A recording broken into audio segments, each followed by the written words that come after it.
In this video, you'll learn how to create a Microsoft Planner template that you can reuse for multiple projects.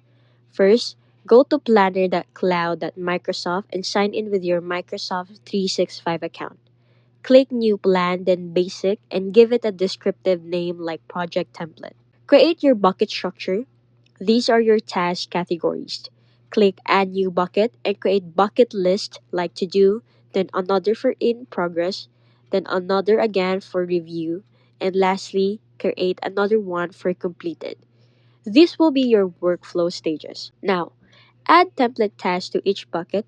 Click the plus sign under each bucket and create generic tasks like Project Kickoff Meeting, Requirements Gathering, and Final Review. For each task, click on it to add details.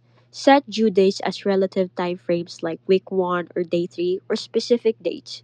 You can add checklists here for common subtasks. Add labels for task categories. Click Add Label and create colored labels like High Priority, Design, Development, and Testing.